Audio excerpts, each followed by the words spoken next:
6 ರಾಜ್ಯಗಳಲ್ಲಿ ಮೊಂಥಾ ಸೈಕ್ಲೋನ್ ಅಬ್ಬರ. ಬಂಗಾಳಕೊಲ್ಲಿಯಲ್ಲಿ ವಾಯುಭಾರ ಕುಸಿತ ಆಗಿದೆ. ಆಂಧ್ರ ಪ್ರದೇಶಕ್ಕೆ ಇವತ್ತೇ ಅಪ್ಪಳಿಸಲಿದೆ ಮೊಂಥಾ.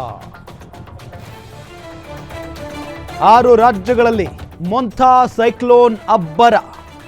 ಬಂಗಾಳಕೊಲ್ಲಿಯಲ್ಲಿ ವಾಯುಭಾರ ಕುಸಿತ ಆಗಿದೆ. ಆಂಧ್ರ ಪ್ರದೇಶಕ್ಕೆ ಇವತ್ತೇ ಮೊಂಥಾ ಚಂಡಮಾರುತ ಅಪ್ಪಳಿಸಲಿದೆ. ಸೈಕ್ಲೋನ್ ರಾತ್ರಿ ಹೊತ್ತಿಗೆ ಕರಾವಳಿಗೆ ಸೈಕ್ಲೋನ್ ಅಪ್ಪಳಿಸುವ ಸಾಧ್ಯತೆ ಇದೆ. ಆಂಧ್ರ ಪ್ರದೇಶದ 19 ಜಿಲ್ಲೆಗಳಲ್ಲಿ ರೆಡ್ ಅಲರ್ಟ್ ಘೋಷಣೆ ಮಾಡಲಾಗಿದೆ. ಈಗ ಮಚಲಿಪಟ್ಟಣ, ಕಳಿಂಗಪಟ್ಟಣ ಭಾರೀ ಮಳೆಯಾಗುವಂಥ ಸಾಧ್ಯತೆ ಇದೆ. ಗಂಟೆಗೆ ಗರಿಷ್ಠ 110 ಕಿಲೋಮೀಟರ್ ವೇಗದ ಬಿರುಗಾಳಿ ಜೊತೆ ಎಂಟ್ರಿ ಆಗಿರೋದು. ರಾಜ್ಯಕ್ಕೂ ತಟ್ಟಲಿದೆ ಚಂಡಮಾರುತದ ಎಫೆಕ್ಟ್ ಅನ್ನೋದು ಗೊತ್ತಾಗ್ತಾ ಇರುವಂಥ ಸಂಗತಿ. 2-3 ದಿನ ಮೊಂಥಾ ಚಂಡಮಾರುತದ ಎಫೆಕ್ಟ್ ರಾಜ್ಯಕ್ಕೂ ಕೂಡ ತಟ್ಟಲಿದೆ.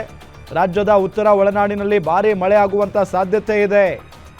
ಕರಾವಳಿಯಲ್ಲಿ ಮೀನುಗಾರರಿಗೆ ಸೈಕ್ಲೋನ್ ಎಚ್ಚರಿಕೆಯನ್ನು ಕೂಡ ನೀಡಲಾಗಿದೆ. ಸಮುದ್ರಕ್ಕೆ ಇಳಿಯದಂತೆ ಮೀನುಗಾರರಿಗೆ ಎಚ್ಚರಿಕೆಯನ್ನು ನೀಡಲಾಗಿದೆ. ಆದೇಶವನ್ನು ಕೂಡ ಹೊರಡಿಸಲಾಗಿದೆ.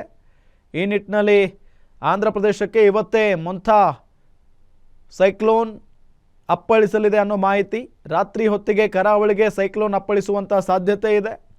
ಆಂಧ್ರ ಪ್ರದೇಶದ 19 ಜಿಲ್ಲೆಗಳಲ್ಲಿ ರೆಡ್ ಅಲರ್ಟ್ ಘೋಷಣೆ ಮಾಡಲಾಗಿದೆ. ಭಾಳ ಪ್ರಮುಖವಾಗಿ ಮಚಲಿಪಟ್ಟಣಂ, ಕಳಿಂಗಪಟ್ಟಣಂ ಆ ಒಂದು ರಾಜ್ಯಗಳಲ್ಲಿ ಭಾರೀ ಮಳೆ ಆಗುವಂಥ ಸಾಧ್ಯತೆ ಇದೆ. ಗಂಟೆಗೆ ಗರಿಷ್ಠ 110 ಕಿಲೋಮೀಟರ್ ವೇಗದ ಬಿರುಗಾಳಿ ಜೊತೆಗೆ ಎಂಟ್ರಿ ಕೊಡಲಿದೆ. ರಾಜ್ಯಕ್ಕೂ ಚಂಡಮಾರುತದ ಎಫೆಕ್ಟ್ ತಟ್ಟಲಿದೆ ಅಂತೆ.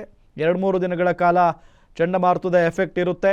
ರಾಜ್ಯದ ಉತ್ತರ ಒಳನಾಡಿನಲ್ಲಿ ಭಾರೀ ಮಳೆಯಾಗುವಂಥ ಸಾಧ್ಯತೆ ಇದೆ. ಜೊತೆಗೆ ಕರಾವಳಿ ಭಾಗದಲ್ಲಿ ಮೀನುಗಾರರಿಗೆ ಸೈಕ್ಲೋನ್ ಎಚ್ಚರಿಕೆಯನ್ನು ಕೂಡ ನೀಡಲಾಗಿದೆ.